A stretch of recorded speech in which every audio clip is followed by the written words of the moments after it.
So, you hear life without secrets. There's going to be some people that are like, oh, give me the gossip. That's not what it's about at all. It's not about, going and telling your dirty little secrets to, the internet or the world or whatever. Life without secrets is being truly authentic and figuring out who we are. And the the reason why I called it that is, figuring out who we are is a process.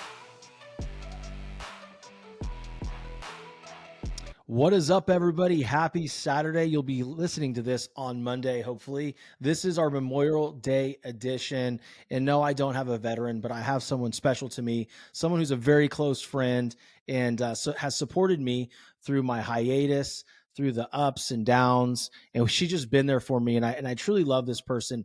She is a former teen mom that defied all the odds and became a valedictorian. She's a certified renowned emergency and trauma nurse. There's so many things this woman is, but the things that come to mind that really signify her is she's a lovely wife, a great mom, and a great friend. Jillian Riddell, welcome to the show. Oh, Sean, that was so sweet. Thank you so much for having me on here today on such a awesome weekend. And yes, thank you to all those veterans out there as well. Yes, those Yes. that sacrifice the ultimate Hmm. sacrifice, which is their life. Never forget it. It's funny. I was scrolling through Instagram this morning and I saw this fitness influencer, walking on the treadmill, talking about it's just another day. Plan your meals, don't eat too much, follow your macros, and it's funny because like I know what she was saying, Mm. but like, is there a better phrase than it's just another day? Like, Yeah. while she's saying that, follow your macros so you can look better naked, but yet someone's kneeling at a grave crying because they lost their parent. Like, to me, it's it's a little tone deaf, but hey, Yeah. I don't know. Just, we started off the show talking about that, and it's just kind of, you know, it kind of got me to go and rewind a little bit into what I saw today. And for those of you listening and watching, like, this is more than just a day. This is Hmm. a day to respect the fallen, to understand what true freedom means and what it costs. So, Amen. off Amen my to that. soapbox, I off my no, I soapbox right I there. love that. No, it's so important. I think it's so important to take a moment to recognize that. And so I'm really glad Yeah. you brought that up. Absolutely, and thank you for coming on short notice. I texted her. I don't know what it was, probably like Tuesday or Wednesday last week. I'm in Pennsylvania, and I'm like, Jill, yo, I need to record a show. I don't have anything for next week. Like, can we just do this? And so, thank you. We've both been trying to get on the schedule for this show for quite some time. Um, Hmm. and full disclosure to the audience, this woman would have been on my show months and months ago, but I think I had to cancel for some reason, and then we just haven't been able to get, you know, It's been busy. yeah. It has been a busy world, and I think we've had so many conversations over the phone Hmm. through the last like 6 months, and you were on my show, Hmm. and just building each other up and being there for each other. Life is not always easy. It's not always rainbows and butterflies and, the highlight reel that we see on Instagram. Life Yeah. sometimes has struggles. And I think we all need people in our lives, more so than a podcast, that we can call and just be like, hey, I got this. What do you think? Hmm. And just be there and be honest. And I think the world needs more of that. So I'm happy to have you, on my team and be on your team in this whole journey. Absolutely. Like, I can't think of very many people that are in my corner as deep as you are. So I appreciate it, and it's received, and just know that I'm in your corner just as deep. I'm swinging with you. And, it's one of those things where I was just thinking about when you were talking, you're talking about behind the scenes kind of, behind the camera lens of Instagram. And it was just so much more. We're living life without secrets here, right? That's Yep. your brand. That is your podcast, right? It's Yeah. an amazing top 3 global podcast. By the way, guys, just kind of throwing some love her way. She's worked her butt off, and after 60 episodes, she's already top 3%. So this her show and Jillian are definitely going places. But let's talk about that because Yeah. you've been very outspoken about what you and your husband Mike have gone through in the Mhm. past, and it's something that I don't feel enough people are willing to get out there and talk about. So for those that listening that don't know your story and what I'm referring to right now, why don't you give them a little synopsis? Yeah. Yeah, I'd love to. So, you hear life without secrets. There's going to be some people that are like, oh, give me the gossip. That's not what it's about at all. It's not about, going and telling your dirty little secrets to, the internet or the world or whatever. Life without secrets is being truly authentic and figuring out who we are. And the the reason why I called it that is, figuring out who we are is a process. And I think that we change over time. And I think we're supposed to change over time. Mhm. And we're not supposed to remain the same. We're supposed to grow. We're supposed to get better. But in order to grow and get better, we have to dive deeper into the stuff that we've been through. And we can't just put that under the rug. And so my husband and I, we met and we just fell in love right away. It was like fairy tale. We actually met in Vegas, and if my husband was here, his one liner would be, um, "Yeah, whatever happens in Vegas stays in Vegas, except for my wife." And and my line is always, "And it's not like that." But we met there, and he was a police officer at the time, and I was an EMT going to nursing school. Just like you said, I was a teen mom. Mhm. Um, Partly the reason why it's called Life Without Secrets as well, and my brand is that I actually was a secret. So I was a product of an affair. My dad had met my mom at a bar, and my mom didn't know he was married. And she got pregnant with me. And then my dad's like, oops, sorry, I'm married. And I knew about my dad when I was born, and I knew that he had this other family. But I didn't know they didn't know about me. And so my dad hid me from his family Hey, Jillian, until, can I interrupt you 1 second? We had some technical difficulties, so oh, we had okay. a little bit of a cut. So the last thing we heard, and again, for those of you who are watching and listening, Uh-oh, what Life Without happened? Secrets and the Determined Society is about being authentic. So we're not gonna, act like it didn't happen. We're gonna roll through it here. But Jillian, the last thing we heard was, your dad said, "Oops, like sorry, I'm married," Yeah. and then pick us up from there, please. Yeah. So my dad's like, oops, sorry, I'm married. And so my mom has me, and I see him like once a year. So he's a truck driver. He delivered special automotive vehicles, did commercial shoots for Toyota and hauled the cars and stuff like that. And he didn't tell his family about me, that I existed. And so I got to see him like once a year when he would drive through like the San Francisco Bay Area where I was raised. Um, and by the time I was 11, I didn't know I was a secret. And so I Mm, knew I had all these brothers and sisters, and they lived in Arizona and blah, blah, blah. And I started becoming very angry at like 11 years old. And so my mom took me to counseling, and they were like, she doesn't know she's a secret. And so my mom had to tell me that these people didn't know anything about me. And those were, 11 is a tender age where all these emotions and things start coming up, anyways. And so I started really questioning my worth and feeling like, do I really matter?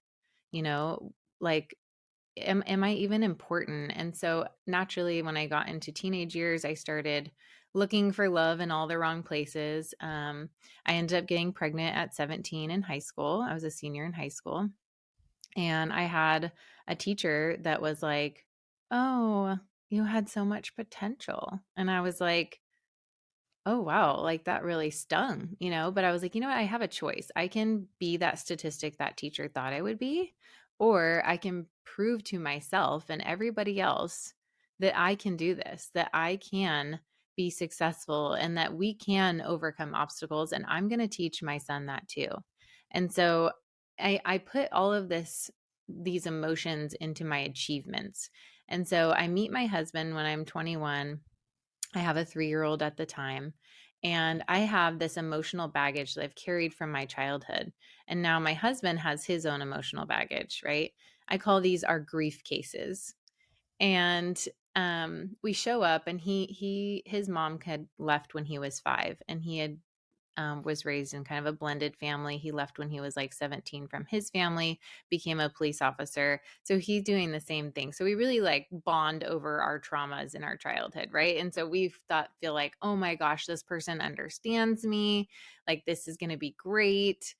And so, 3 years into our relationship, the pressure starts coming. I feel like, after 2 years in any relationship, there's like this untalked about pressure, Mhm. right? For sure. I mean, even in business, like we can relate this to business as well, right? Like when you're on this path and let's say like everybody expects you to be at a certain level in business by a certain point. It's the same thing in relationships, right? Society will pressure you, at this 2-year mark or wherever this mark is to be at a certain place in your relationship or in your business. And all this pressure starts coming on. And that created a little resistance for Mike because just like I had had a baby at a young age, he actually was married at a young age and got a divorce from his high school Mm. sweetheart. So he carried a lot of fear there as well. So he ends up like going to some bar, kissing some girl, ends up being like a friend of a friend.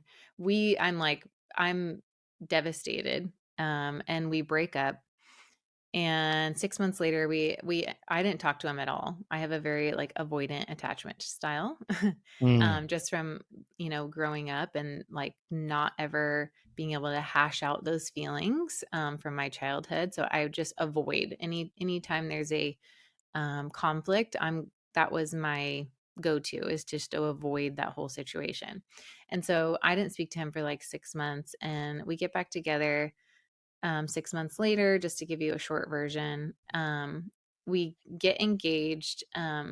We go to Stagecoach. Have you ever been to Stagecoach? Do you know Stagecoach? No, I don't. What is it? Oh my gosh. Okay. You like country music, am I right or am I wrong? Oh, Yeah. big time. Okay, I thought so. Yeah. So it's like one of the biggest music festivals for country music, and we used to go every year. It's a blast, super fun. But we go, and my husband used to drink, and he wasn't like a regular drinker every day. He was more like, I worked 28 out of 30 days this month, and I'm going to go binge drink and escape my reality kind of drinker. Yeah. And so we go to Stagecoach. He drinks, and we're engaged at this point. He drinks a ton and ends up coming back to our group of friends, and he's got lipstick on his face. And I look at him and I'm like, okay, I'm pretty sure I had like a red color lipstick on today. Mhm. Like, how did you get that? And I took a picture of myself and I took a picture of him, and I'm like, yep, definitely not mine. And so I Mm. call off the wedding, and I, at this point, just am more devastated because I also have a son. And for anybody out there that, has a son and dating, they're going to understand me on this. It's a talking about pressure. There's a lot of pressure, and it's a way bigger deal when you're like dating with a child, right? Because, you're not just inviting them into your life, you're inviting them into your child's life, which is Mhm. a huge deal. So call it off, get back together again. We get married, right? We still haven't unpacked these grief cases, by the way. So now our 40-pound bags, like if you were to show up at the airport, are like 70 pounds. And we're just trucking along. And I'm just like really wanting this family that I never had, because I never had a dad in my life ever. My mom never dated. And so all I craved was this family. We get married, and the struggles continued, and Mike went from being a police officer to going into mortgage banking. And I'm just going to say this, being a wife of an entrepreneur is really difficult.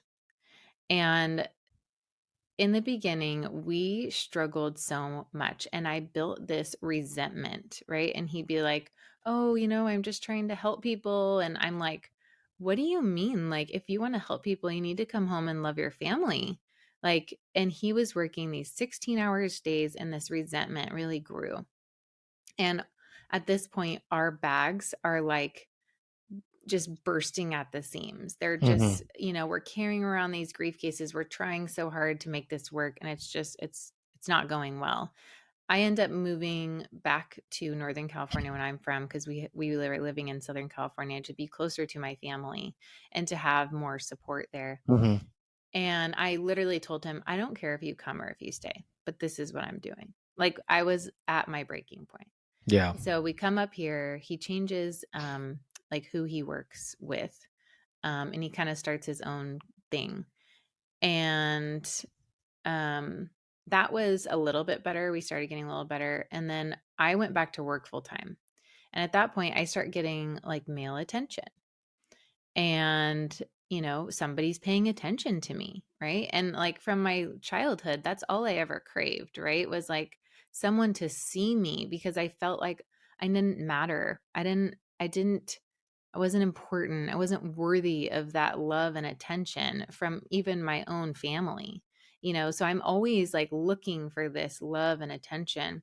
And, I so it I end up talking with this guy at work, and it becomes this like emotional roller coaster. Mhm. And, you know, it goes on for a little while, and finally Mike finds out, and those bags, those grief cases, they fell all over the floor. Mhm. And usually, that's when people part their ways, right? And they make one person goes one way, one person goes the other way. But guess what? They're still carrying those really big bags, and they're really messy, right? And so, in order to heal, in order to live a life where can be yourself, that you can be authentic, that you can be true to who you are, that you can grow, you have to start unpacking those bags from your childhood. You have to start unpacking them. And we made the choice, the really hard choice, I will say, to unpack those bags together. And we spent a mortgage payment on trauma therapy. From we had our own trauma therapist. He had his, I had mine, and we had a Christian family therapist, and then we had a trauma therapist for our marriage. Mm. Okay. Like, this was not easy. We had both made mistakes in our relationship we weren't proud of. We started off on this very cracked foundation. And it's okay to start over in your own relationship. And that's what I want a lot of people to know as well, is like, you can start a new relationship in the one you're in. And that's really what we did. I was like, I don't want this that we have. Like, I want a new one. Like, I don't want to go back and be that. Like, I want something that we're going to build a foundation on. It's more solid. And so we start going to therapy, and we were scared at first, and we took everything off the table. We took sex off the table. We took everything off the table, and we literally started dating. And some of the things that we forget when we're in a relationship is we forget to continue to do new things with that person. We end up in like a rhythm, right? And it gets kind of complacent, and basically we start like escaping in our jobs, or in our kids. We put our energy there, and we forget to foster this relationship with our spouse. And so we started dating again, and we hired a babysitter, and we go out like every Monday or Friday, and we started doing new things that we've never done together, or that we hadn't done in like 10 years. And that have really helped start, building on our relationship. And then as we got better at this, instead of focusing on like, oh, our relationship had to be perfect, we instead focused on like, how can we praise our progress? Because no relationship is ever going to be perfect. You're always going to have struggles, always. They're never going to go away. It's not like we're going to get over this hump and then everything's going to be blissful. No, that doesn't exist. There's no such thing as perfect. And, the reason why we come out here and we talk about like, yeah, this is what we've been through, and this is like in our own lives and in our marriage, is because not enough people talk about the real stuff that they go through.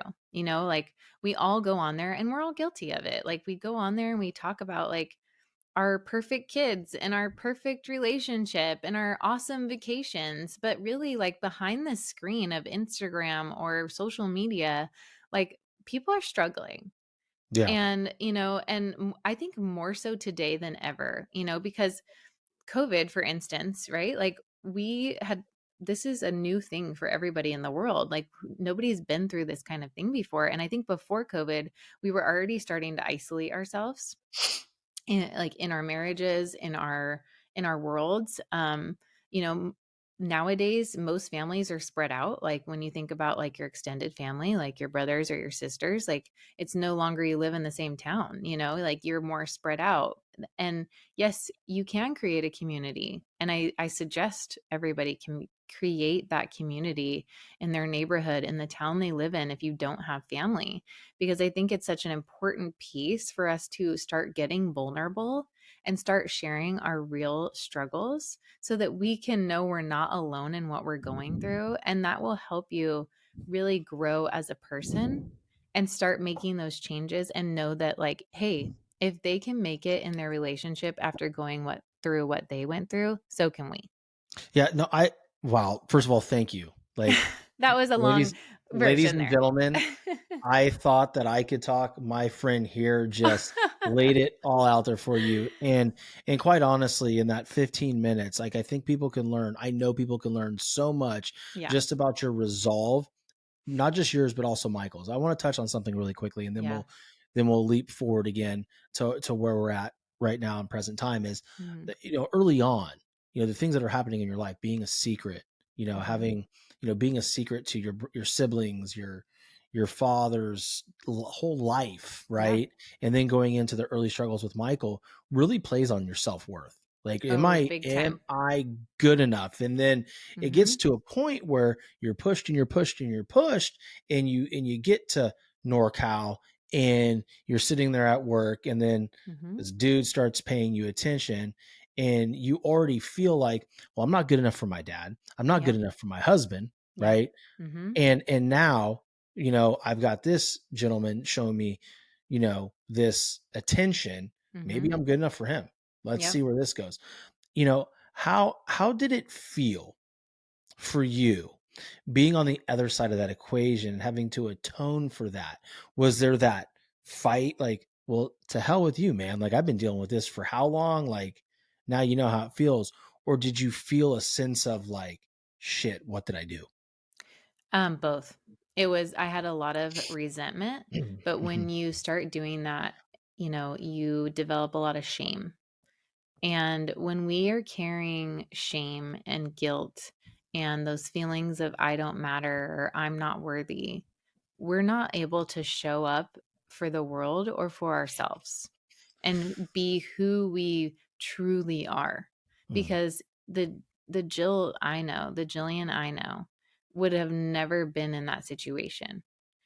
I know that was not who I am at heart. It Mhm. was it was the baggage and the that I was carrying with me that I put myself in that position instead of handling the deeper issues.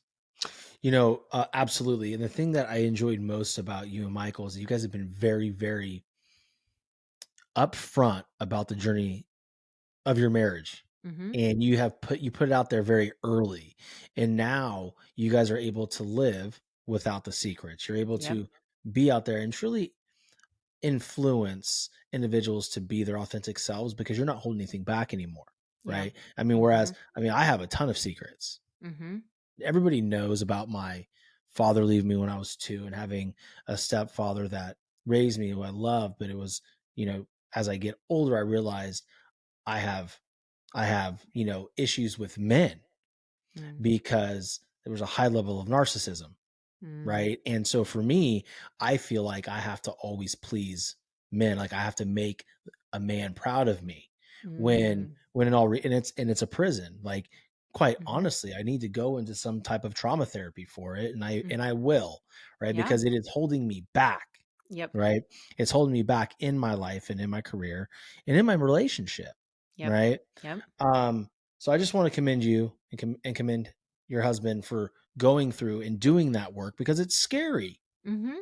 Yep. I mean, I would imagine it was a pretty contentious room a lot of times. Oh, oh my goodness. Yeah. I Yeah. mean, like, and I say this now, and I will just say this. It took us a good 6 months to really hash stuff out, going every week to trauma therapy and all that.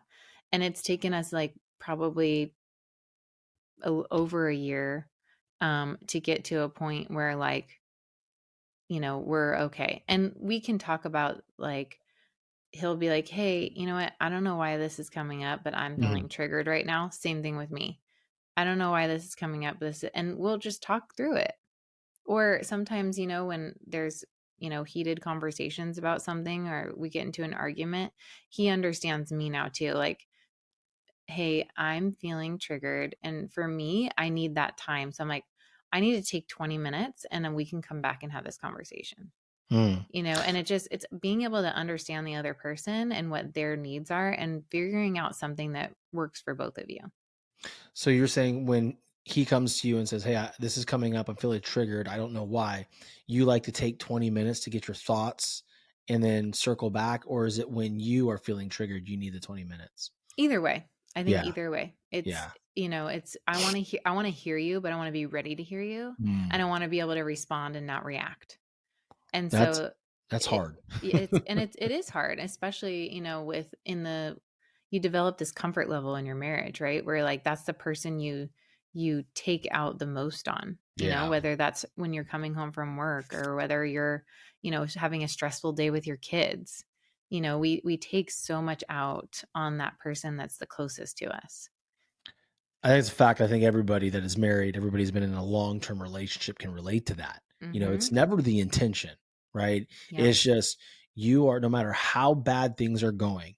And my Mhm. wife go through it. We have gone through it. No matter how bad you're feeling about your relationship, whether you're in sync or completely one person's in left field, the other person's in another fucking stadium, Yep. right? Mhm. You're the most comfortable. Mhm. You could be the biggest asshole, like, to that person because you're comfortable being that way, Yep. because they're there. And you And I know will what? s yeah. And Mm, they may not be yeah. if you keep doing it, right? And I will say too, and I think this is something very important to remember, that it takes two, right? So, like, let's say, the only way that would have worked in either of those situations, whether it was my mistake or his mistake that we've gone through, um, if either of us was not willing to do the work, we wouldn't have had the result we've had. Right. You really have to have two people that are working on it. But this is what I will say. If you are the one person that is willing to work on it, know that at the end of the day, you will have done the work on yourself. And that is really what matters. Like, you need to do that for you, not for the other person, because that's not how it works. You have to show up for you and be willing to learn more about yourself and really dive deeper into all of those things in your life so that you can move forward, because now I feel like we're just on this growth path in individually, and because we've done the work together as well. Mhm. But in order to really grow and then expand on that and not repeat this cycle or pattern that you're in, you have to be willing to dive deeper on this stuff. And especially in this culture, it's hard to take that time out, right? It's so hard. And Yeah. it's the most important thing I can tell people to do. I think the biggest problem is, not I won't say problem, but the hardest thing is to take the time, Mhm. right, to digest the information and then come Mm. back in a Yep. constructive manner. The other thing is I think people are just genuinely wired to want to win an argument. They want to win at, you know, they want to win at the Nintendo game. They want to probably dating ourselves here, like Right. Nintendo. Like, who plays Nintendo? I do. Okay, I played Tecmo Bowl last week. All right, but the thing is like everybody wants to win.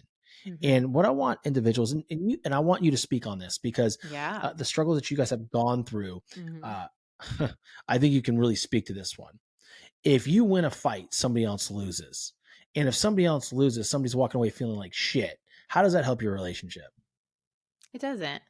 I Yeah. I think that you have to have a team mindset. So this is an example, actually. So, this is just like a month ago, maybe.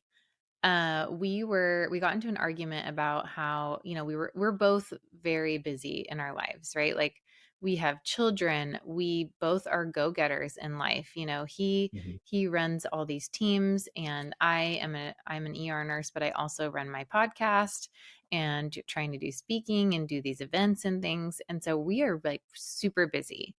And if we don't put like date night on our calendar, it doesn't happen. Yeah. And so we hadn't put it on the calendar, and we were getting kind of like, oh, like, I want to spend time with you. Like, you're not making time for me. You didn't do this, and we kind of got into this bash. And then all of a sudden I stop and I'm like, hold on, let's just take a second, because we are literally arguing because we want to spend time with each other. Yeah. Like, that's a blessing. Like, we Yeah. want to spend that time together. And we just took a minute to be grateful for that, because there were times where, like, I wanted to run so far away from here because of the resentment I carried.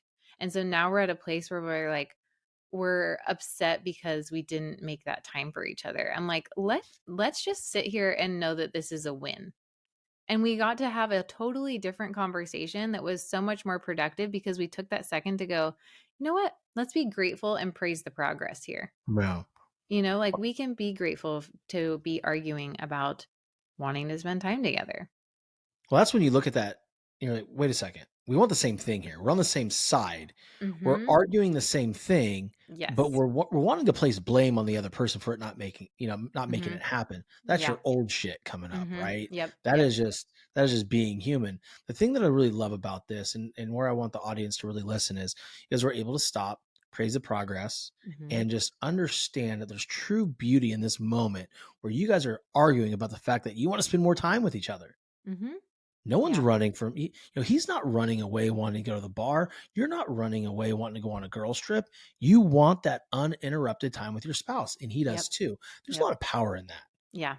And the other thing that I want to suggest as well is, we're talking, a lot of culture now is about talking about our feelings, right? Which I Mhm. am all about, like, diving deeper into your feelings. But I think, number one, it's important to spend some time alone on your own and really think about those feelings that are coming up, and are they truthful? Mm. Like, how do I feel? What makes me feel this way? Have I ever felt this way before in my past? Is it related to what I'm feeling now? And I think, like, asking those questions to ourselves is super important when we're thinking about the way that we're feeling, and spending that time alone to really dive deeper into those feelings.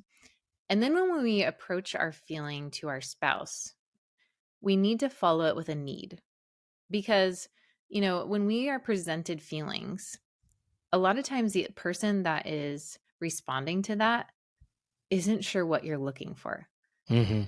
And, like, am I supposed to be supportive? And especially a man, right? Like, a lot of times men want to fix things. And so they start talking about something else. And then the woman's like, I didn't even feel heard, Yeah. And Yeah, so for sure. sometimes I'll say, hey, I am feeling frustrated. And what I really need is for you Mhm. to just sit on the couch and hear me out. That's Yeah. all. That's all I want you to do. And then he's like, "Okay, I can do that." And he will, like, intently and genuinely listen to me, and that's all I really needed. So if we can dive deeper into why we're feeling that way, and then in that moment figure out, what do I really need? Like, what would make this better? And be able to present that to our spouse or whoever that is in any relationship, um in that manner, with a feeling met with a need, there will be a lot less unmet expectations. I completely agree with that, and I think in the heat of the moment, understanding why you're getting triggered or why you're pissed. Because for Mhm. me, and I spoke about this recently, on a podcast with my buddy Brian, and it was about putting the dishes my wife Yeah. said something about the dishwasher. I'm like, "Dude, seriously?" And it started playing on this old program, like, "What the fuck? Like, I did it. Like, is this not good enough?" Like, "What do you mean I'm not good enough?" I'm like, "Wow. Like, Mm. this is not even about Yeah. what she's saying." If I really dissect what she's saying, it was now, I love my wife, okay, but, and I'll say this, English as a second language here, Okay. She could yell at me in Spanish. And I'm like, talk dirty, baby. Let's Oh my go. This gosh. is great. The moment she says something to me in English, I'm like, can you throw in a fucking filler fluff word, please? Because I feel like I'm being parented right now. And that's really not about her. That's my Yeah. bullshit. Right. Yeah. And so Yep. like we get into these arguments and I talk about that. I'm like, we're really, you know, in that moment, I'm like, is this really about the dishwasher? Is what she's Mhm. saying true? Mhm. And I did it after I gave her a shitty look, and did it after I probably went, or whatever. Really, I had the plate in there crooked. If something shifted, it would have busted. So she was truthful. I'm Yeah. thinking, it's loaded. Like what? I mean, come on. Like what more do you want from me? But the reality is, it was never about her. And I would venture to say that most of Mhm. our arguments with our friends and our spouses, or just even a boyfriend or girlfriend, Yep. is about something much deeper than what is going on in the present moment. So you have to ask yourself, is this real? Mhm. Is it real? It's hard. Yeah. Yep. It's hard. It takes Yep. a lot of effort, right? Mhm. Yeah. And to your point, the only way that's done is if you do spend time by yourself and understand where this shit is coming from. Grief case, Yep. trash from your past, like my boy Brian Bogert says, like all of it is the same idea, but I call it my bullshit. Mhm. I call it my Mhm. bullshit. It's my shit. Like Yep. it's just the way it is, right? Yeah. And you have to understand where it's coming from because if we don't, we can't heal from the past. All Yep. right. And I am the classic. I am too busy to slow down. If I slow down and take time for myself, then I'm not going to be able to do X, Y, and Z, which is usually go work out, just kind of veg out by myself or, play with my kids or whatnot. But the reality is, if I don't do all these things, I'm not going to be present while I'm there doing them. So it might as Mhm. well be me not even being there at all if I'm not Yep. present, Yep. right? Imagine what this interview would be like if I wasn't present or Yeah. you weren't present. Wouldn't be existing. No, it would suck. It'd be the worst Yeah. show ever. It'd be like one of my very first shows I ever did when I was talking to myself on my iPhone. Literally, did you know that story? I did not know We're that getting we're getting story. into tangents, and this is where the audience starts I love laughing. this. Like, oh shit, Sean didn't take his meds this morning. It's like Ah! I was literally my first podcast was in this room, and I grabbed my phone. And I'm talking into the Anchor app. That was my show. That's great.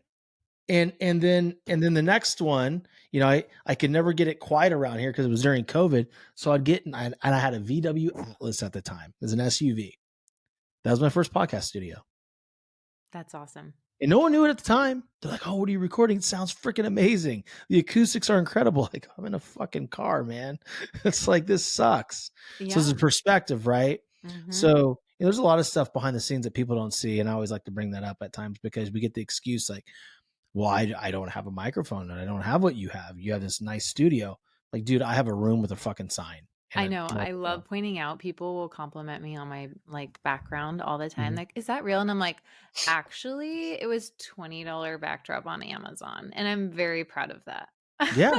I mean, I love it. When you came out with it, I'm like, damn, that's great. Because when we did our show, like you didn't have on your show, you didn't have the background, so there's no No, video. no, we didn't. We did Yeah. not. We were starting out. And yeah, thank you for that. I know. I'm glad to be one of the OGs. Right? You It's are. like one of the original guests. You Everybody are. thought I would say gangsters. Right? No, but I think your story is very it's very relatable. Yeah. Because I mean, your brand to me, I know life without secrets, whatever, but your brand to me is simply this.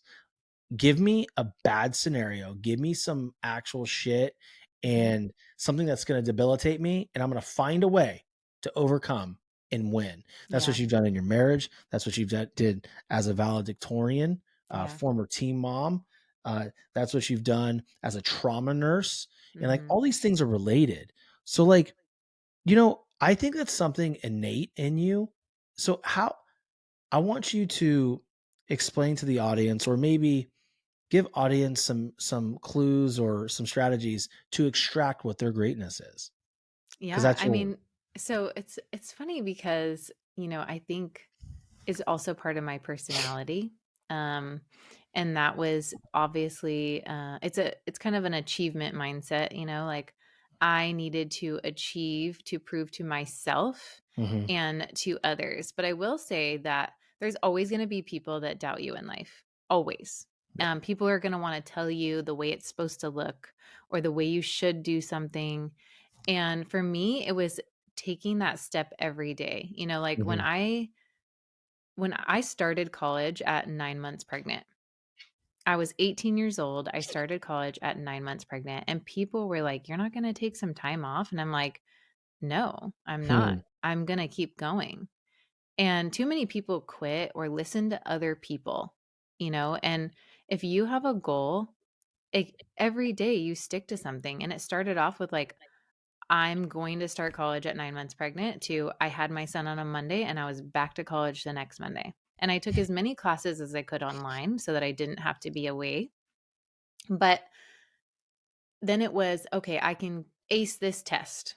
Okay. And then I can ace another one. And then I can ace a class. Right. And then it was like, well, then I can ace a semester and ace this year. And I worked my butt off. And there was times where I did not sleep at night, that I cried buckets of tears Mhm. because it was so hard. Um, and I'll tell you what, I knew I was not going to be a statistic. I knew that I was going to show my son that we can do hard things. Mm.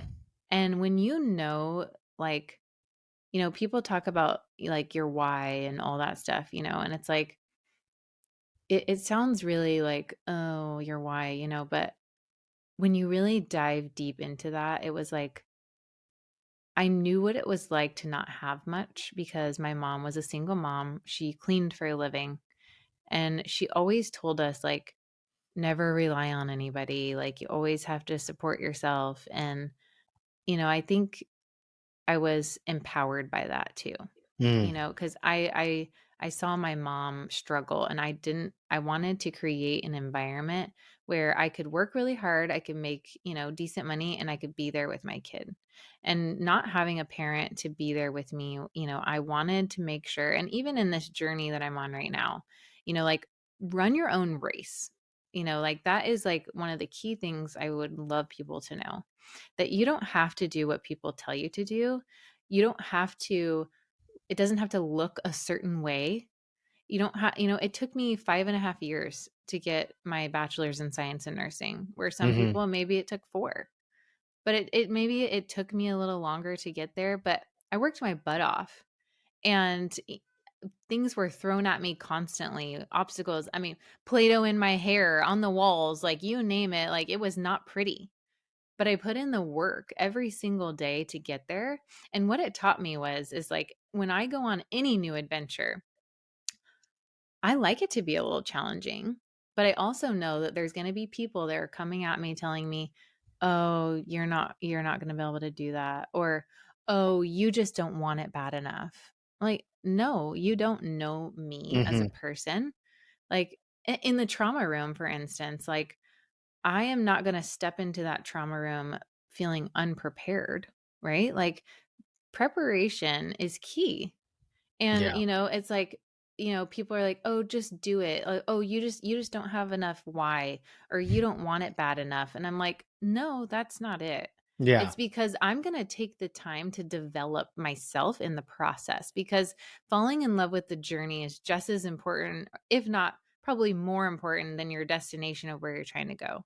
And I will tell you that I learned so much in those years going to school and having a child and having to figure it out on my own, and babysitting, like, anything, putting food on the table, like, it took work, and it took consistency, and it took planning.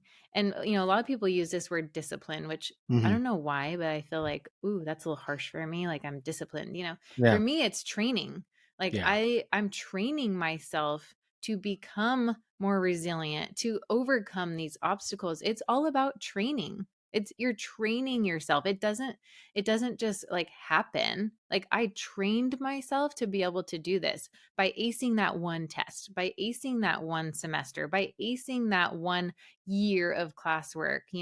I trained myself that I could do it by showing up for myself, even if it was buckets of tears, sleepless nights, whatever it was. it was in the training process, and I learned to believe in myself through that process when people didn't believe in me. It's funny because you're saying these things like your why, discipline, everything like that, and I'm fully resonating with all this. And the other thing I realize is too, a lot of people are talking about it on social media because it's become a buzzword. Mhm. You know, like whatever it is, like all that, like yeah, cool, but it's horse shit. Yeah. Okay, like, what people need to really listen and understand is, for one, there's too many people regurgitating somebody else's content. I Yep. can't stand it. I love when I hear the original, right? Mhm. The original version of the content, but then someone comes on and says that like literally word for word and doesn't even, subtweet or quote the actual author of what it is they're talking about. But the lesson's very clear. Mhm. Just move. Yeah. Like literally Mhm. do what you said you're going to do. Yep. If it is hard, you're going to have great results. If you Mhm. just keep moving and not hold yourself back and continue, sorry, my dogs are barking here, is to just move regardless of how you're feeling, Yeah. right? It is very important that if you say you're going to ace this course, you're going to ace whatever this is, then you have to keep moving even on the days that you wake up, your eyes are puffy Mhm. and you just don't want to move. Walk somebody through that because you had to do that as a teen mom. You had to Yep. do that as a mom starting college Yep. at 9 months pregnant. You had to do that when your marriage was falling apart. You've had to do that building this podcast. You've had to do this becoming a trauma and an emergency room nurse. There's Mhm. some real grit here, and the listeners and the viewers need to understand it. Yeah. Well, you know what? It's really simple actually, in my opinion. Um, you get a calendar, and in times when life is so busy, I would literally write like 6 o'clock, take a shower. 6:15, do your makeup. Hmm. 6:30, like get Sion up for school. Like I literally lived my life by minutes. Mm, And that was the only way that I made sure that I got time with my family, my son, who was the most important to me, studied for my tests, and sometimes those hours went into the night. yeah. It's just the way it worked. I don't think there's something I don't think it's like, "Oh, this is the key." I think it's simple.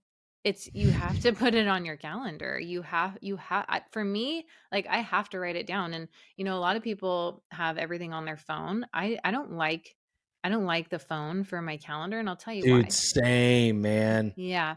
I'll tell you why I don't like it though. And this is why I feel bad for teenagers too.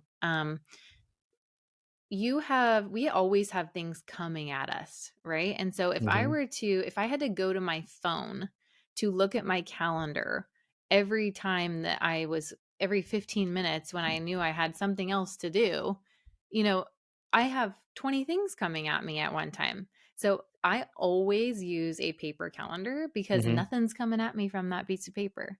And I say I feel bad for teenagers because you think about the world that teenagers grow up in, and that baby that I had at 18 now is going to be 17 this year, just so everybody's aware. Um, so I feel bad for them because I've watched him struggle, and it's the world we live in today is so fast, right? And so Mhm. these kids have like now we're going on a tangent again, but It's these kids, okay. That's what this is. It's right? this is hey, free for all on this fucking show, man. Life without secrets. So, Yeah. yeah, so my son, it's like they have things coming at them so much more than any of us ever had growing up, right? Like they have a cell phone, they open their cell phone, it comes at them. Guess what? They go to school, they work on a computer. Guess what? That computer feeds them all this stuff. They go home, they have to do their homework on the computer. And not only do they, instead of having to turn it in the next day in class because it's a piece of paper, don't worry, you can send it by 11:59 tonight.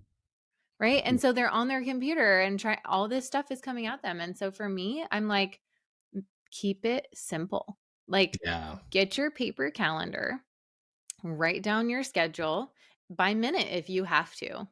If that's what it takes to stick to it, and go through it, and to make it something where it's not something that can be coming at you. Because if we let it, the world will dictate your life. Dude, like I'm smiling and I'm not laughing at you. Yeah. Like, you know how long it took me to start taking a paper calendar? And it's because my wife told me, like, you would sell more in your career. Now, I was always a top performer, Mhm. but I would just like, no, I don't need that. I just got right here. Right. If it was a meeting for me to be somewhere to sell something, I knew exactly where I needed to be at what time. I was gonna be there. I was gonna do my thing. I was gonna roll out with the deal. Right. Yep. But there's one specific January in that I'm speaking about specifically is when we just had Mia. And I went back to work after a week. And it's the biggest month of the year because I was in payroll and HR and I had to sell a ton of business. I was just fucking up. I was crying in my car, panic attacks. Mhm. And she goes, "You need to come home right now and you need to start writing your schedule down." I'm like, "What in the fuck is that going to do? Like, schedule? Like, I'm fine. I don't need that." She goes, "No, you're going to do much better. You're going to take stress off of yourself. And what you'll see is you'll become more strategic." I'm like, Mhm. "Okay, whatever." And it started working. And Yeah. so for years, like, I'm writing down on this agenda because my wife suggested it. Then she starts sending me stuff on this damn phone. I'm like, what are these things? Like, what are these invites to events?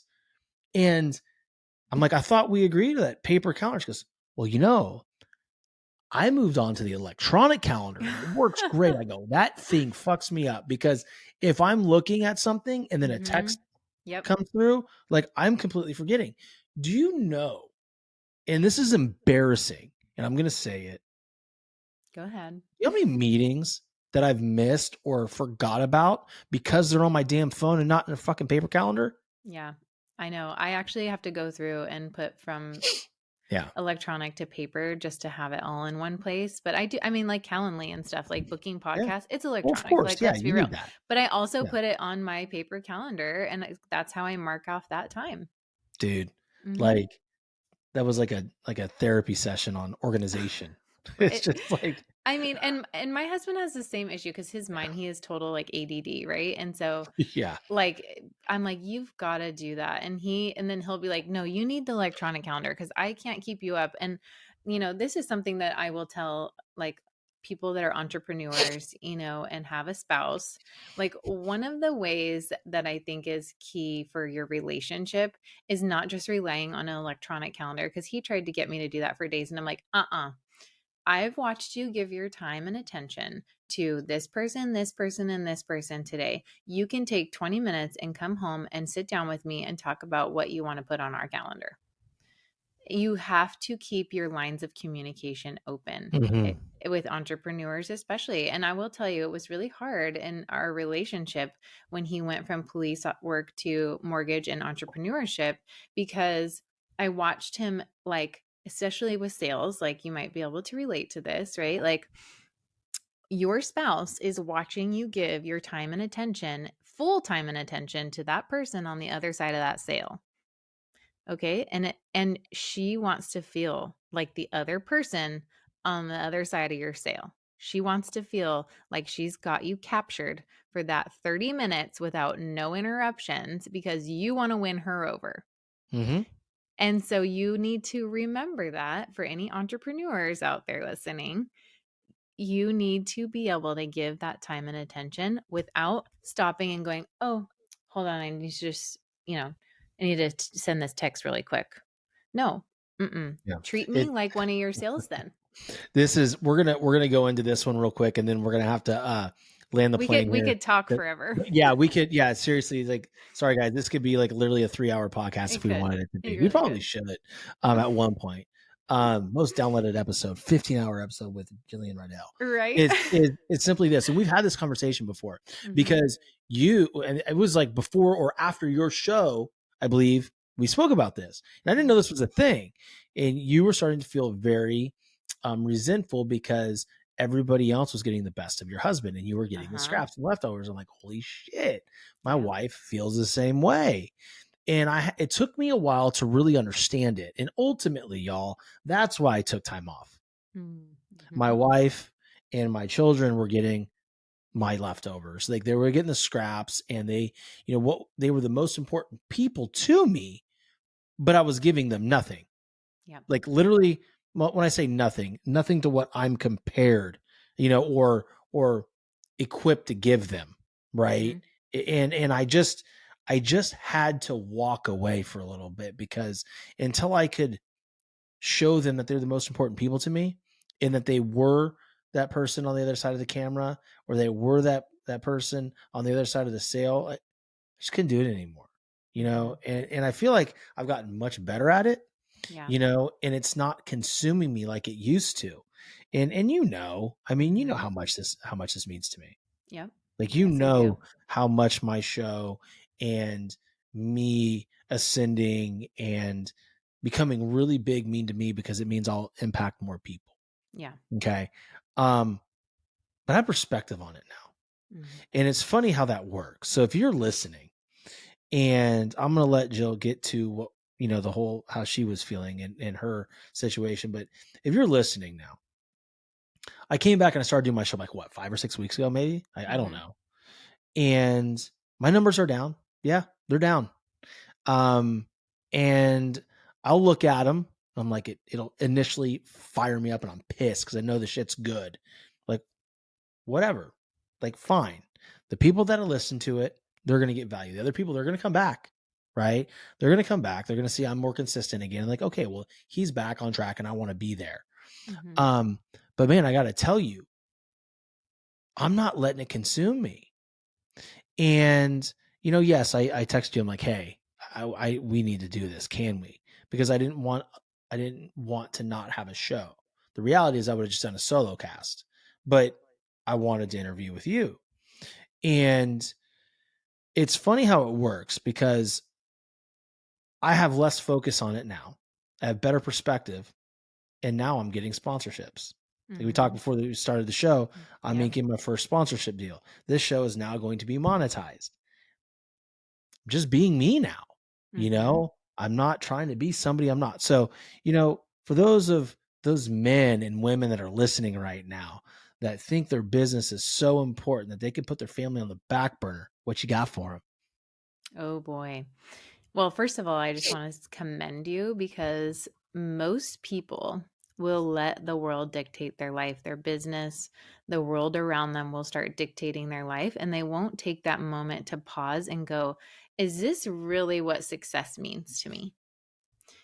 And so I think defining like what it looks like to you as an individual and you, like between you and your spouse, is very key. Because if you are achieving, but you're not happy and you're not feeling good about your relationship, which is should be most important in your life because it will dictate your business, your kids' life. It needs to be all aligned. And so, yeah, I think that we have to take pauses in life and really ask ourselves the deeper questions. Is this really what I want? Is this getting me to where I want to go? And just because so and so said that I have to make $1 million to be somebody, is that really what it looks like to me? Or is it Mm. or is it so I can just spend more time with my family? And am I doing that? Am I enjoying the journey getting there? And if you're not, take a pause. Yeah. That Ask yourself the questions. Thank you for that because that's a very important point. For me, I want this to turn into something so big, obviously to impact people, but the bigger reason is I want more time with my family. Mhm. I Exactly. don't, I mean, it is what it is. Mhm. But was I being effective? Right? How did I feel? Yeah. And so for me, if I would have kept going like I was going, I mean, I'd still have my kids, but I don't know that if my marriage would have made it. Mhm. I Exactly. mean, we're not perfect. We're still working through stuff. Mhm. There's a lot of love there, and Yep. we're committed, right? Yep. And I have a lot of growth to do. She has a lot of growth to do. But guys, if we just sit there and be still for a little bit, ask yourself, because I was notorious for this. I'm doing this for them. And then I realized, shit, am I? Mhm. Ask yourself, Mhm. are you really doing it for those that are around you? Now, ultimately, at the root of things, yes, you probably are. Okay. And just think of the pyramid. right? A pyramid has a strong foundation. It's big and it's large. That could be your foundation, your why of why you're doing it for Mhm. your family. But then there's a bunch of shit stacked up on top of it. Yep. So you better be able to take a pause and stop building what's going on and maybe just backtrack a little bit and fix the foundation. Yep. Yeah, you can't move on without a solid foundation. Like if there's a crack in your foundation in your home, you're going to be worried about it. Same Yeah. thing. And I think it starts from our home. When we have a stable home, we're able to show up at work better. And Mhm. studies show like connection is like the root of growth. You know, connection creates, better mental health, like reducing anxiety and depression. Connection makes us work harder in our jobs and makes us see results faster. And connection brings resilience. Like when we feel connected to our spouse at home and we feel that sense of connection, we can show up and we can bounce back when we're faced with adversity. Like connection is so key. And so if you need to find that time to connect with your partner and those that you love in your life, that is like key to being successful to anything else in your life. 100%. I love Mhm. it. I've absolutely loved this conversation. Like, I didn't think it would be any less than great, and I wasn't disappointed. So, thank you for providing such amazing value for my audience, but then also just an hour of interrupted time with my friend. It's been great speaking with you, and Always. I cannot wait to see what you got going next. Guys, please go on Apple Podcast or Spotify and listen to Life Without Secrets. It's an amazing show. Yes, yours truly was on it. It was probably her least downloaded episode, Yeah, but right. Yeah, right. but but it's an amazing show full of authenticity and how we should be living life. So, Jillian, thank you so much again, and I will chat with you. Oh, this was so You fun. got it, Thanks my for having me friend. on.